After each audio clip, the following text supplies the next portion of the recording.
Ahí sí. Bueno, mi nombre es Siegfried King y junto a Guillermo Franco estamos encantados de estar aquí hoy día en este contexto tan importante como recién escuchábamos la nueva ley que se aprobó para poder comentarles las últimas novedades, las últimas tendencias de las soluciones paramétricas y para eso tenemos una agenda preparada hoy día. Esta agenda aquí son 4 puntos. Primero queremos hacer una breve introducción, poner en contexto esto porque quizás para algunos de ustedes es nuevo. Luego queremos mostrar ejemplos muy concretos de soluciones y cómo esto puede ser utilizado, cómo puede ser utilizado por gobiernos, por compañías, por corporaciones, por personas. Mostrar luego cuáles son los sectores que se pueden beneficiar y por último dar una mirada también de futuro. Entonces, con eso, si quieren, comenzamos con la introducción y básicamente, digamos, a ver, las soluciones paramétricas cubren las definiciones que cubren un evento que ocurre, ¿no? Entonces, una forma muy fácil de entenderlo es compararlo con las pólizas tradicionales. Les quiero mostrar aquí el típico caso que todos conocemos del carro, ¿no es cierto? Esto puede ser un carro porque es lo más fácil de entender, pero también puede ser una industria, una instalación industrial, una planta pesada. Si esto es un reloj, situémonos aquí a las 7 en punto, donde ocurre el evento. Una vez que ocurre el evento, se tiene que generar un daño, ese daño hay que llamar a la compañía avisando que ese daño ocurrió, se tiene que asignar un liquidador, ese liquidador va a determinar cuál es la magnitud de ese daño, va a revisar la póliza y entender si es que esa póliza tiene exclusiones, si es que esa póliza tiene sublímites y todo eso va a llevar a que pasen probablemente varias semanas en el caso del carro, en instalaciones industriales pesadas pueden ser meses e incluso años en algunos casos, hasta que el asegurado tenga el dinero para poder hacer frente a esa emergencia. Por otro lado, si volvemos ahí a las 7 en punto y pensamos que ocurre el evento, pero hay una solución paramétrica y esa solución paramétrica indica que la sola ocurrencia del evento ya es condición suficiente para que se genere un pago, eso naturalmente va a permitir que el pago ocurra mucho más fácil y por lo tanto el asegurado va a tener el monto, el dinero para poder enfrentar esa emergencia. ¿Cuáles son las principales diferencias entonces entre tradicional y paramétrico? Haciendo un resumen de lo que recién comentamos. Primero, el hecho de que el tradicional exige que haya un pago físico, un daño físico. Y ese daño físico, muchas veces el cliente puede tener luego un perjuicio por paralización, pero el perjuicio por paralización no se va a pagar si es que no se materializó un daño físico primero. El paramétrico a eso no le importa, únicamente está mirando la probabilidad de que el evento ocurra y por lo tanto, cumpliéndose las condiciones para que la póliza se active, ya se puede generar el pago. 2, las exclusiones y los sublímites. Sabemos que las pólizas tradicionales comúnmente tienen algunos activos que quedan fuera de la cobertura o bien que pueden ser incluso fuertemente sublimitados. El paramétrico no pregunta qué tipo de activos están siendo cubiertos porque, de nuevo, solamente está mirando si es que el evento ocurre o no ocurre. Luego el tema del pago, que ya lo mencionamos, el pago rápido, que es una gran ventaja, una de las grandes propuestas de valor del paramétrico. Y por último también el hecho de que existen deducibles en las pólizas tradicionales, muchas veces de cientos de miles de dólares, incluso millones de dólares en las pólizas corporativas, y los seguros paramétricos no tienen el deducible. Entonces ahora los quiero invitar a dar un paso atrás, a mirar el big picture, como se dice, y que pensemos por qué hoy, en este mundo, es necesario poder contar con los seguros paramétricos como un complemento a la cobertura tradicional que ya existe hace cientos de años. Bueno, por supuesto estamos en un planeta cada vez más caliente, ¿no es cierto? Estamos en el contexto de cambio climático. Aquí en este gráfico, si en la línea verde, esa es una modelación de la diferencia de temperatura del planeta sin considerar actividad humana, únicamente solar y volcánica. Y luego esos colores café, pastel, esa es la modelación cuando se considera la actividad humana. Y la línea negra es realmente la temperatura observada a medida. Y es decir que el aumento de la temperatura, los modelos muestran que efectivamente está siendo causado por la actividad humana. Ahora, esto tiene varias implicancias y se empieza a manifestar de varias formas en la naturaleza. Una forma muy concreta es el aumento del nivel de los mares. Esto ya es una realidad, es una amenaza que hace mucho tiempo se menciona que es algo que viene, pero realmente en los últimos 75 años, efectivamente, el NOAA, que es la Agencia Oceanográfica y Atmosférica de Estados Unidos, tiene 98 sensores costeros y en todas sus costas, en los últimos 75 años, han medido que el mar efectivamente ya subió 30 centímetros. Por lo tanto, eso, digamos, empieza a mostrar que el cambio climático es algo bastante real, es algo que se empieza a manifestar en la naturaleza de forma muy física. Y esta es otra lámina muy interesante, tiene mucha información, no quiero que revisemos todo, pero simple dejar como contexto, estos son eventos o anomalías climáticas ocurridas solamente en junio. Entonces, si miramos bien, por un lado, bueno, el primer punto, lo más arriba, ese dice que el junio que acaba de pasar, el mes pasado, es el junio más caliente que se ha medido en la historia de la humanidad. O sea, nunca habíamos tenido un junio tan caliente. Yo creo que aquí también, no sé, en La Guajira hace poco, hace un par de semanas, sabemos que fue uno de los días más calientes que se han medido también en estas fechas. En ambos polos, tanto en el polo norte como en el polo sur, lo que aparece en esta gráfica es que la extensión del hielo en un junio nunca había sido tan pequeña. Ustedes saben que el hielo se expande, se contrae. Nunca un junio había tenido tan poco hielo en el polo norte y en la Antártida. Entonces realmente estamos en un momento donde el clima está cambiando. Yo soy chileno, si notan ese punto verde ahí es Chile. Nosotros en Chile llevamos más de 10 años de sequía y sin embargo en junio hubo grandes lluvias, hubo inundaciones y hay decenas de miles de damnificados, digamos. ¿Cómo vinculamos esto con el mundo de los seguros? Y este es un concepto que algunas charlas ya han abordado, pero me parece tan importante que creo que es bueno reforzarlo. Este es un gráfico del gap de cobertura, es decir, la barra muestra el nivel de pérdidas asociados a pérdidas catastróficas. El total de la barra es la pérdida completa. Y la parte verde, eso es lo que está absorbiendo el mercado asegurador. Si es que miramos Latinoamérica, el 2022, hubo 15.000 millones de dólares de pérdidas, de lo cual menos de 2.000 millones fue absorbido por el sector asegurador. Y todo lo otro es lo que está absorbiendo la sociedad. Y esa sociedad son las personas, son las corporaciones y finalmente también son los gobiernos que no están accediendo a tener un seguro que pueda ayudarlos a soportar esa carga.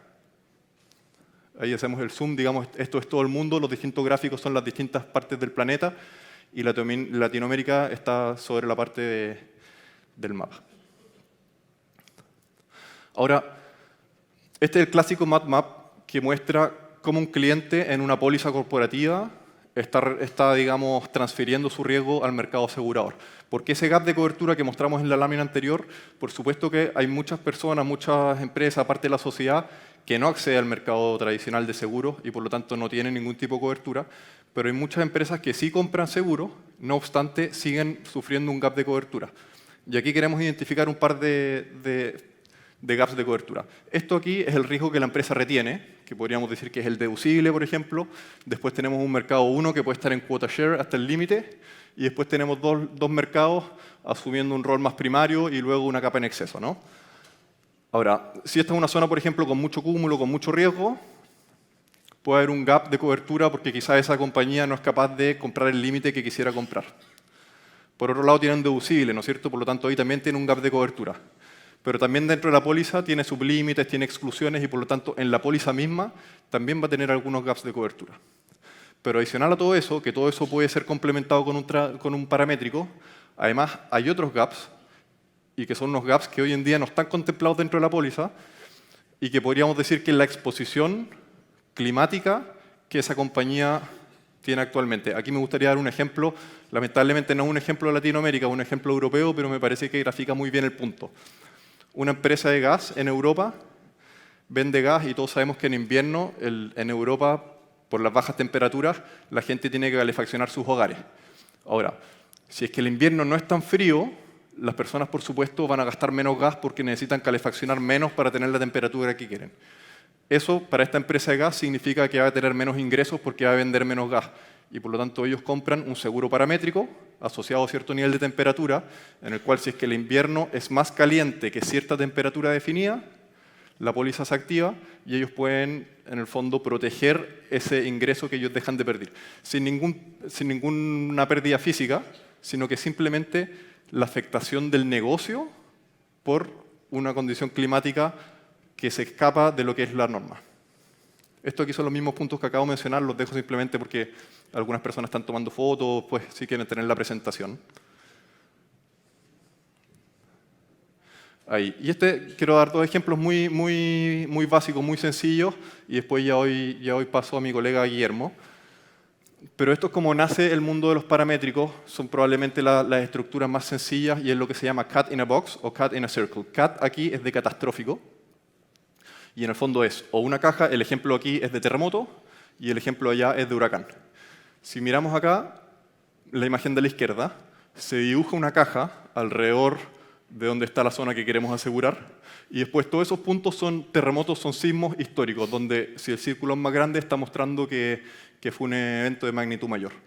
Entonces, la forma en que opera este tipo de soluciones es que si es que el epicentro del sismo ocurre dentro de la caja y además tiene una magnitud superior a la definida, se empieza a pagar de manera escalonada. Entonces, todo esto es súper custom made, súper, digamos, uno puede escoger los parámetros que quiera y obviamente se calibran de manera adecuada con la exposición del cliente a ese tipo de eventos. Pero entonces, por ejemplo, no sé, si el terremoto es hasta grado 6,5, no te pago. Si es de 6,5 hacia arriba, el primer escalón, luego si es un 7 hacia arriba, 7,5 hacia arriba, voy pagando un mayor porcentaje del límite, obviamente correlacionado con que el cliente va a sufrir una pérdida mayor ante un sismo más grande. Y aquí, muy similar, solamente que aquí queremos mostrar que esto se puede combinar. Puede ser un círculo, puede ser una caja, pueden ser varios círculos, etc. Y esto es huracán. Y aquí lo que se hace es que si el huracán entra dentro de esta geometría, y la geometría puede ser también un polígono irregular, puede ser un triángulo, puede ser lo que uno quiera, las distintas categorías van a empezar a tener distintos pagos. Esto se puede hacer algo mucho más sofisticado. Ahora Guillermo les va a mostrar soluciones que tenemos para otros tipos de clientes y también para otros tipos de riesgos. Gracias. Gracias, Siegfried, y gracias a nuestros amigos de Fasecolda por invitarnos a dar esta charla hoy aquí. Es un momento emocionante, creo yo, en el mundo de los seguros paramétricos, especialmente aquí en Colombia, pues, como decía Siegfried, es la primera vez que se incluye en un plan nacional de desarrollo. Y la viceministra esta mañana me ha gustado mucho un comentario que ha hecho. En una de sus láminas ha listado un punto que decía, mencionaba un laboratorio de soluciones en el que estaban los seguros embebidos y las soluciones paramétricas. Y es exactamente lo que necesitamos, un laboratorio, porque todas estas soluciones son experimentales. Hay que tener claro que todo esto comenzó en 1997, se hizo la primera transacción paramétrica, fue muy sencilla, fue muy parecida a estas transacciones que ha mostrado Siegfried, y desde entonces hemos estado intentando mejorarlas. El problema principal del seguro paramétrico es lo que llamamos riesgo base. Estamos acostumbrados a pensar en pólizas de indemnización en función de la pérdida, pero cuando cambias el concepto y indemnificas a las personas no en función de la pérdida que han sufrido, sino en función de unos parámetros que para muchos son totalmente abstractos, ¿verdad? La magnitud de un sismo, tenemos varias escalas. En diferentes países se utilizan diferentes magnitudes. ¿Cómo es posible que una persona que compra un tipo de este seguro comprenda bien el seguro que está comprando, ¿verdad? Es posible que haya tenido daños, pero que no le pague este seguro, pues la magnitud no era suficiente. O es posible que pase lo contrario, que haya tenido pocos daños y la póliza le pague mucho. Desde 1997, todos los que estamos trabajando en este mundillo, nuestro objetivo ha sido reducir esa falta de correlación entre estos parámetros físicos que podemos medir de un evento y la pérdida sufrida por el comprador de esa póliza, ¿verdad? Esa es la lucha en la que estamos y es una lucha que está abierta y hay mucha innovación que se hace. Nosotros hemos estado investigando en este tema muchos años y os mostraré algunas soluciones a las que hemos llegado y todo esto, como os digo, es experimental y está en flujo. Es importante para todas las compañías en Colombia que estén considerando entrar en el mundo del seguro paramétrico, que a mí me parece una buena oportunidad también, pero os dará un poquito de perspectiva sobre el trabajo que hay que hacer para llegar a una buena solución. Muy bien, vamos a empezar con sismo, que es un riesgo presente aquí en Colombia. Hemos trabajado bastante para México, para Chile, Colombia, de hecho, también compró una cobertura paramétrica hace unos años dentro de una alianza que se llamaba la Alianza del Pacífico y en cuya ejecución tuvo un rol también el Banco Mundial. Y tiene la cobertura que compró Colombia, igual que la que hemos hecho para México y para Chile, tiene características que os voy a comentar ahora. En Sismo tenemos dos familias de soluciones paramétricas. Las que funcionan midiendo la magnitud del sismo, es decir, cuánta energía se ha liberado en este sismo y dónde ha ocurrido, ¿verdad? Cuanto más cerca esté el sismo de nuestra propiedad y cuanto más grande sea ese sismo, pues más grandes van a ser los daños, ¿de acuerdo? Ese es el principio bajo el que funcionan. La segunda familia considera la vibración del terreno. Entonces tenemos otro tipo de medida que nos dice cuánto vibra el terreno sobre el cual están sitiadas nuestras propiedades, ¿de acuerdo? Y en función de ese parámetro es cómo se paga. Pues bien, ¿cómo se generan este tipo de soluciones? Fijaos que Siegfried os ha mostrado antes una caja o un círculo, pero si os enfrentáis a la construcción de una póliza paramétrica, la primera cuestión con la que vais a tener que lidiar es ¿cómo dibujo esta zona geográfica? ¿Hago un círculo? ¿Hago una caja? ¿Hago un triángulo? ¿Hago un rectángulo? Estas son preguntas triviales, pero que tienen muchas consecuencias, porque pueden aumentar el riesgo base del cliente. Y no os queréis posicionar de modo que uno de vuestros clientes tenga pérdidas y no le pague esta póliza, ¿verdad? Perdemos reputación en ese caso. Entonces, lo que nosotros hemos hecho en Guy Carpenter durante muchos años es elaborar un método sistemático para tomar este tipo de decisiones. Y toda esta investigación es la que hemos aplicado a la construcción de las coberturas nacionales, para China, para México, para Chile, etc. ¿Cómo funcionan? Dividimos toda la geografía en una serie de cajitas. Estas soluciones se llaman cut in a grid. Significa que tienes una rejilla en la que defines qué parámetros van a ser suficientes para pagar al cliente, ¿verdad? Y como veis, este gráfico está cambiando dinámicamente. ¿Qué es lo que está sucediendo? Bueno, tenemos un algoritmo que publicamos en el 2018. Esto es investigación que hacemos abierta, es decir, nada de esto es propietario, lo publicamos todo, en el que estamos dejando al algoritmo que experimente, que pruebe cómo podemos diseñar estas cajitas y estas condiciones de pago para resolver un problema que a aquellos que os gustan las matemáticas es un problema minimax. Queremos minimizar el coste de la transacción para el cliente, que pague la prima mínima, pero que maximice el riesgo al que está cubierto, ¿de acuerdo? Este es el problema que estamos resolviendo. Y como veis, esa curva, conforme el algoritmo prueba diferentes geometrías, la curva va descendiendo porque estamos minimizando este riesgo base. Este tipo de sistemas, sea este o sea otro parecido, es un sistema en el que tenéis que ganar conocimiento, tenéis que experimentar, pues es un problema fundamental para resolver en el diseño de las herramientas paramétricas. El resultado final son estas manchas que veis aquí. Por cierto, esto es una solución que hemos hecho para Colombia a modo de demostración, pero veis que estas manchas que se van reduciendo en tamaño, la más grande llega hasta el Caribe y cubre parte del Pacífico. Es para que veáis que a veces hablamos con gobiernos, con clientes, que nos dicen, no, queremos proteger lo máximo posible nuestra geografía, para todos estos sismos que ocurren en nuestra geografía. Pero claro, no queremos pagar más de un 3% de prima, o un 4%, o lo que toque. Entonces, en ese caso, nuestro trabajo es resolver este problema del que os hablaba de Minimax, pero con una condición de contorno, ¿verdad? Que no pase el precio de un cierto umbral. Y lo que veis aquí son 9 soluciones superimpuestas para Colombia que van desde una cobertura muy económica, es decir, cubre poco riesgo, que es la mancha pequeñita, que se centra en esas zonas en las que los sismos pueden causar grandes pérdidas para el país, ¿de acuerdo?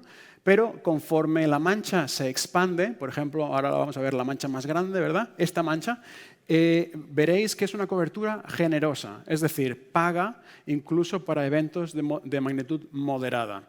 Pero, por supuesto, cuesta más, la prima es más alta. Entonces, parte de nuestro trabajo es trabajar con el cliente para llegar a un equilibrio entre el nivel de pago y el nivel de cobertura, ¿verdad? Pero no podemos hacerlo como en el seguro tradicional, hablando de pérdidas, que es más intuitivo. Lo tenemos que hacer a través de este tipo de geometrías, que son un poco más crípticas, que lo que hacen es correlacionar la pérdida con estos números que son magnitudes de sismos y diferentes geometrías. ¿De acuerdo? Se pueden interpretar estas soluciones de muy diferentes modos, pero quería mostraros que las soluciones que creamos, que esto es una novedad que incluimos en el 2018, empezamos a hacer este tipo de soluciones, son tridimensionales, es decir, no solo contemplan los terremotos desde un punto de vista de dónde han caído en el mapa, sino cuán profundos son. Y como sabéis, esto tiene mucha importancia, pues un terremoto a 10 kilómetros de profundidad va a causar muchísimos más daños que un terremoto a 200 kilómetros de profundidad, ¿verdad? Entonces tenemos que diseñar estas cajitas que ya no son bidimensionales, son tridimensionales, son cubos. Por eso llamamos a este algoritmo Quake Cube, los sismos en el cubo, que es la marca comercial que utilizamos para este tipo de diseños. Pero básicamente lo que veis aquí es que seccionamos la geografía de Colombia de sur a norte y conforme pasamos, como si fuera un scan, por todo el país, aquí veis las manchas de cobertura. Es decir, para zonas que están pobladas, veis que estas manchas de cobertura son más amplias, cubrimos más sismos, pues las pérdidas son más probables, y en zonas poco pobladas, pues esta mancha desaparece. ¿Para qué? Para que el cliente no esté pagando por cubrir un riesgo que no existe. ¿De acuerdo? Este es el problema que resolvemos. Muy bien, estamos trabajando en otro proyecto para el Estado de Marruecos que utiliza esta segunda familia de la que os hablaba. Estamos hablando ahora de sismicidad entendida como vibración en el terreno. Ahora ya no miramos solamente dónde ocurre el sismo, que puede ser un punto en la geografía, ¿verdad? Ahora estamos mirando qué consecuencias tiene ese terremoto, cómo hace vibrar la Tierra en diferentes puntos. Y lo que estamos haciendo para Marruecos es diseñar otra rejilla que básicamente va a contemplar el nivel de vibración a través de todo el terreno, ¿verdad? Y en función de estos números podemos construir un índice. Este índice se calcula una vez el Servicio Geológico de Estados Unidos, por ejemplo, emite una mancha de vibración en el terreno y cuando la publican, nosotros con estos números podemos calcular un valor de un índice y en base a este índice se establece la póliza, ¿de acuerdo? Y este número está altamente correlacionado con la pérdida, pues las estructuras que hay sobre el suelo van a sufrir en función de la vibración que sostienen, ¿de acuerdo? Esta es la segunda familia y si investigáis un poquito en la historia de los seguros paramétricos veréis que hay muchas compañías que venden una póliza en función de la vibración del terreno estimada en la localización del cliente. Nuestra investigación ha mostrado que ese tipo de soluciones tiene alta volatilidad. ¿Por qué? Porque las mediciones que se hacen para calcular la vibración del terreno son muy estimadas. Es decir, no tenemos sismómetros en todas partes, ¿verdad? Tenemos que hacer interpolaciones, tenemos que hacer aproximaciones. Y esas aproximaciones implican que el cliente está sometido a una gran volatilidad. Para limitar esta volatilidad tenemos que ir de nuevo a la rejilla, no considerar puntos singulares, sino considerar grandes extensiones del terreno para realmente capturar cuál ha sido la consecuencia de ese sismo. Otro ejemplo que os quería mostrar para ciclón tropical. Habéis visto antes que Siegfried ha mostrado un círculo. Estas soluciones son muy comunes. Un cliente, por ejemplo, tiene una propiedad en Miami, entonces algún proveedor le calcula un círculo. Si vamos a Munich Re, calcularán un círculo, a lo mejor tiene 50 kilómetros. Vamos a Swiss Re y a lo mejor nos calculan otro, 70 kilómetros. AXA, que veo a Stefan, que también está por aquí, calculará otro. No hay estándares para calcular este tipo de cosas. Depende del proveedor y depende de la calidad del sistema que utilicen para calcular este tipo de soluciones. Muy bien. Nosotros hemos intentado investigar en una solución a este dilema. Como hemos hecho para sismo, hemos dividido el problema en una geografía mucho más granular. De manera que podemos diferenciar cuando ocurre un ciclón, y aquí estáis viendo el huracán María, cuando impactó Puerto Rico, veis que conforme el huracán avanza, entra en esa caja de color rojo, discontinua, Y en ese momento, en cuanto entra en la caja, entra en la zona de cobertura de la póliza. ¿De acuerdo? Y esto lo vemos en tiempo real. Estos datos son públicos. Cualquiera se los puede descargar y puede hacer este análisis. En ese momento empezamos a ver que este perfil, que son perfiles de velocidades de viento, empieza a generar aquí unas barras rojas. ¿Qué significa eso? Significa que empezamos a medir el impacto que está teniendo el huracán sobre nuestra cajita de cobertura. ¿De acuerdo? Pero nuestra cajita no es una caja única, como os mostraba antes Siegfried. De hecho, esa cajita está dividida en microceldillas. Estas microceldillas siguen la trayectoria del huracán, de manera que podemos controlar con mucho más refinamiento cuál es el impacto de ese huracán. Y lo que estáis viendo aquí abajo es que en función de las velocidades medidas conforme el huracán avanza, en esta cajita de cobertura, calculamos un índice. Y este es un índice, como puede ser un índice de precios o un índice de impacto. Este índice nos está estimando cuál va a ser el impacto del huracán en la economía de Puerto Rico. Entonces, ¿qué hacemos? Pues estructuramos pólizas no en función de la pérdida real, que es una póliza tradicional, sino en función de esta pérdida estimada con este modelo paramétrico. ¿De acuerdo? Ventajas de esto. Podemos llamar a nuestro cliente en tiempo real y decirles, mañana, cuando el huracán llegue a cierto punto de la geografía, vais a recibir un pago de 10 millones de dólares. ¿De acuerdo? Es una respuesta inmediata. ¿Es una respuesta precisa? No, no es una respuesta precisa, pero es una respuesta muy rápida que le da a las compañías la habilidad de empezar la recuperación o planificar la recuperación con mucha antelación. ¿De acuerdo? Por ejemplo, y siempre cuando hablamos con el equipo de Siegfried y el nuestro, siempre recordamos a nuestros clientes que este tipo de soluciones no son para todos, ¿verdad? Hay ciertos riesgos que son más amenos a este tipo de tratamiento. Por ejemplo, si tenéis una pérdida de interrupción de negocio, que como sabéis muy bien es muy difícil ajustar ese tipo de pérdidas, ¿verdad? Tenemos que hacer de hecho un modelo en base a la historia. ¿Quién sabe si la compañía hubiera ganado 10 millones o 100 millones? Es todo un poco volátil, ¿verdad? Pues en esos casos, hacer una estructura paramétrica, la verdad es que no lleva ningún riesgo adicional, ¿verdad? Porque nos está dando todo el beneficio y realmente no estamos incurriendo en ningún coste. Como os decía, para que veáis un poquito más de detalle, dentro de esa caja de cobertura diseñamos esta rejilla de microceldillas y seguimos un proceso similar de optimización al que os mostraba antes para Sismo, de manera que optimizamos cuál es el peso de cada celdilla en estimar el valor del índice. Por ejemplo, en las celdas centrales veis que tenéis números de 50, 91, 100. ¿Por qué? Porque cuando tenemos un huracán que pasa por el centro de la isla, nos va a causar muchos daños, ¿verdad? Así que esas celdillas tienen mucho peso. Mientras que las celdillas que están más en el exterior, en la periferia, importan menos para las pérdidas. Entonces, esas tienen un peso inferior. Y todo esto lo calibramos en base a simulaciones. Hacemos millones de simulaciones de huracanes que nos dicen cuáles son las celdillas, cuáles son las zonas con más exposición, con más impacto, y realizamos un sistema de optimización o de regresión en el que calibramos cada una de estas celdillas para que nos responda lo más próximo posible a la pérdida esperada. Muy bien, hablemos un poquito de incendio forestal.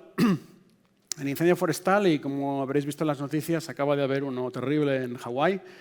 Vamos a ir a Hawái en octubre y vamos a hablar sobre huracán, pero ahora vamos a hablar también sobre incendio forestal. En incendio forestal tenemos la ventaja de que hay una serie de sistemas globales que nos están diciendo en tiempo real cuáles son los lugares en los que estamos experimentando incendios. Hay un sistema que está manejado por la NASA que nos dice, con un retraso de horas, cuáles son los puntos del planeta en los que se está detectando una anomalía térmica. Anomalía térmica que el 90% de las veces es un incendio, ¿verdad? Pues si estos valores los podemos obtener de Internet, significa que para un cliente podemos fabricar una rejilla en la que situamos un valor asegurado en cada punto de esta rejilla, conforme a las exposiciones del cliente. ¿Y qué sucede? Una vez la mancha del incendio detectado cubre ese punto, el cliente inmediatamente recibe el pago acorde a ese valor asegurado que él puso sobre el punto de la rejilla. ¿De acuerdo? Es también una reacción inmediata. Para que veáis un poco cómo funciona en tiempo real, bueno, ahora lo que estáis viendo aquí es, hemos descargado la historia de detecciones en Colombia. Y como veis, estos son valores que se obtienen del satélite, del sistema de satélites. Y estos son todos los incendios detectados en Colombia desde enero hasta, me parece, marzo. Me parece que aquí en Colombia hubo una fase de incendios forestales graves en la primavera. Y esto lo veis reflejado aquí en la intensidad de los puntos conforme llegamos a marzo. Muy bien, pues todos estos datos, que son gratis además, no hay que pagar por estos datos, nos ayudan a construir herramientas paramétricas. Podemos decir en una póliza, si la mancha de los incendios detectados cae sobre la exposición del cliente, inmediatamente el cliente recibe un pago, ¿verdad? Sabemos que si hay daños de incendios forestales, la probabilidad de una pérdida completa en ese punto donde ha ocurrido es muy alta. Aquí estáis viendo un poquito con más, nos hemos centrado en Cartagena para hacer un ejemplo, y aquí veis que lo que hemos hecho es construir un índice de incendio forestal para Cartagena, ¿de acuerdo? Entonces lo que veis es, conforme las detecciones entran en la mancha geográfica de Cartagena, se empieza a crecer este índice. Entonces podríamos estructurar una póliza para Cartagena en la que podemos decir si el número de detecciones supera a cierto umbral, ¿verdad? Es como el attachment point, entonces empieza a pagar la póliza, ¿verdad? Hasta cierto límite. Todo esto es factible construirlo hoy en día. No necesitamos más. Gracias. Para innovación, muy brevemente, este es un ejemplo para Nueva York, que hicimos una transacción hace unos meses.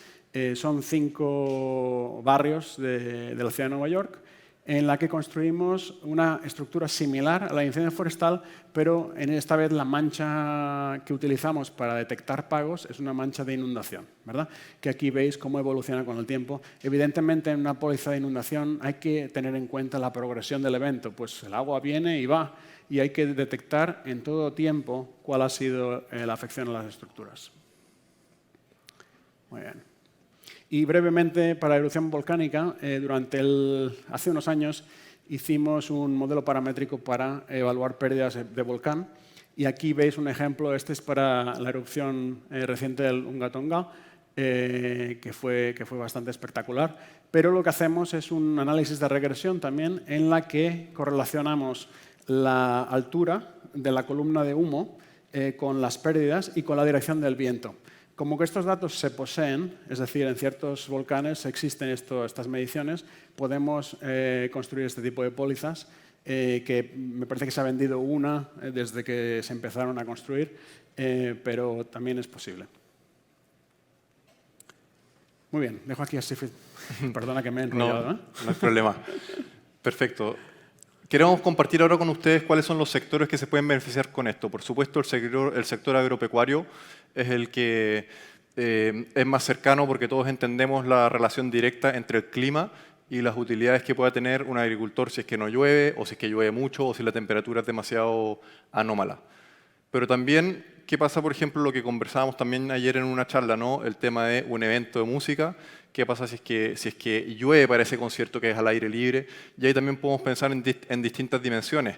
Podemos pensar en el que compró ese ticket y que eventualmente pueda recibir algún tipo de indemnización, pero también en el organizador del evento, porque quien organiza el evento, si es que se anuncia que va a llover, muy probablemente también va a haber reducido los ingresos que él tenía presupuestados. ¿Qué pasa si corre menos viento en estos casos? Y aquí obviamente es un parque eólico, pero bien podría ser un parque solar, ¿no es cierto?, donde la radiación, cuando uno construye un parque eólico, se hacen estudios y se modela cuánto es, y se mide y se modela cuánto es el viento que ocurre en esa zona, cuánto es la radiación solar que nos va a permitir poder generar energía limpia, ¿no es cierto? Y se piden los dineros a prestamistas para poder desarrollar este proyecto. Pero estas variables naturales, como el nombre lo dice, son variables y por lo tanto puede haber años donde haya menos viento, puede haber años donde haya menos sol. ¿Y cómo van a poder enfrentar esas empresas esa variabilidad para poder cumplir con sus compromisos financieros? Bueno, una póliza paramétrica les permite poder tener cobertura. Este ejemplo me gusta mucho, probablemente todos leyeron en las noticias, hace aproximadamente una semana, Panamá anunció que probablemente el próximo año van a tener que permitir buques de menor calado en el canal de Panamá por ausencia de agua. Eso ellos estiman que van a ser pérdidas aproximadas de $200 millones por el menor flujo que va a tener en ese canal.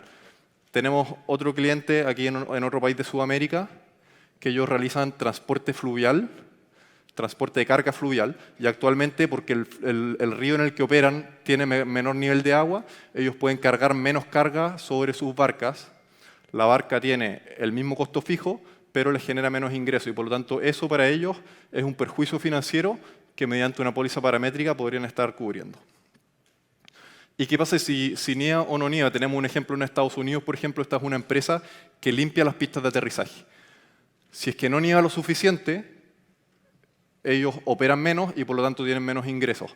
Pero es interesante pensar que el aeropuerto a su vez podría también comprar una póliza paramétrica con otra estructura, porque si es que nieva demasiado, el aeropuerto va a tener que gastar demasiado dinero en limpiar la pista y por lo tanto en el fondo un mismo evento puede ser beneficioso para uno, beneficioso, digamos, perjudicial para otro y pueden estar cubriéndose.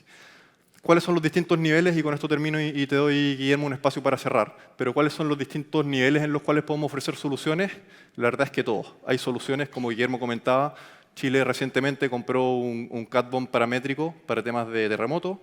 A nivel corporativo, hay muchas empresas que compran esto. A mí me gusta mucho el ejemplo del Caribe, porque los hoteles en el Caribe, cuando el huracán se anuncia y el huracán finalmente se desvía, igual los turistas ya cancelaron sus reservas. Bueno, ahí hay un perjuicio económico que la póliza tradicional no les va a cubrir porque quizás al hotel no se le voló ni un solo paraguas, ni un solo quitasol, digamos, y con eso la compañía de seguro tradicional le va a decir, bueno, ¿dónde está tu pérdida? No hay, entonces no hay perjuicio por paralización. El paramétrico sí te cubre. Ahora, si es que el huracán realmente pasa justo encima del hotel, ahí muy probablemente estos hoteles, toda la jardinería, por ejemplo, va a estar excluida. Muchos tienen campos de golf que cuestan millones de dólares, que están excluidos. Van a tener grandes sublímites para temas de vidrios, por ejemplo, cristales. Y todo eso el seguro paramétrico les va a poder ayudar. Y por último, el ejemplo que más me gusta a mí, el de los microseguros, porque esto realmente ataca a las personas más vulnerables del cambio climático. O sea, los pequeños agricultores, los campesinos, las comunidades rurales, los pueblos indígenas, etcétera, comúnmente son los que de alguna manera están más indefensos ante esto y nosotros actualmente tenemos pólizas donde a través de microseguros y a través de un agregador se puede dar cobertura a literal miles de pequeños agricultores que en conjunto pueden estructurar una póliza con un valor que es interesante para las compañías. Y con eso quizás, Guillermo, para cerrar. Gracias, Sigfred. Solo os queríamos dejar con un par de ideas. Seguro que sabéis que hay muchísimo interés en construir un nexo de apoyo entre sistemas medioambientales, ecosistemas y resiliencia. Y uno de los sectores en los que más se habla de esta promesa es en el sector de los seguros. Existen soluciones, o se están empezando a generar soluciones que consideran ecosistemas de la naturaleza como si fueran barreras de coral o pantanos, como infraestructura que nos ayuda a combatir el efecto de huracanes, de tsunamis, de otros efectos naturales, ¿verdad? Entonces, si esta infraestructura nos está ayudando, ¿es posible considerarla parte, de algún modo, de alguna póliza para generar y mantener su función protectora? Y en estos momentos hay mucha investigación en este tema. Todavía no se han construido grandes soluciones. Como sabréis, se ha construido una para la barrera de coral en el Caribe, cerca de Honduras, otra en México. Se está considerando una en Florida, se está considerando otra en Hawái. Estas son coberturas pequeñitas, pero es un tema que se va a desarrollar mucho más en el futuro. Muy brevemente, también me voy a saltar esto, pero os quería dejar con un par de pensamientos aquí. Para construir herramientas paramétricas necesitamos lo que normalmente nos referimos como las 4 M's. Necesitamos una métrica, es decir, qué variable vamos a utilizar para construir esa póliza. ¿Qué va a ser la velocidad de viento? ¿Va a ser la magnitud de un sismo? Tenemos que seleccionar esta métrica.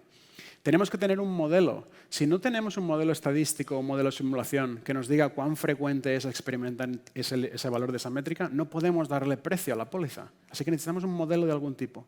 Necesitamos un sistema de monitorización que nos diga, que nos esté midiendo cuál es el valor de esa métrica. Si no tenemos acceso a valorar cuál es el valor de esa métrica, no podemos tampoco construir una póliza con transparencia. Y finalmente necesitamos un mercado, necesitamos compañías que provean capacidad para este tipo de soluciones, ¿verdad? Si no, no vamos a poder hacer ningún tipo de negocio. Y os dejo con esto. Si tenéis alguna pregunta, será un placer para Siegfried y para mí charlar con vosotros. Muchas gracias.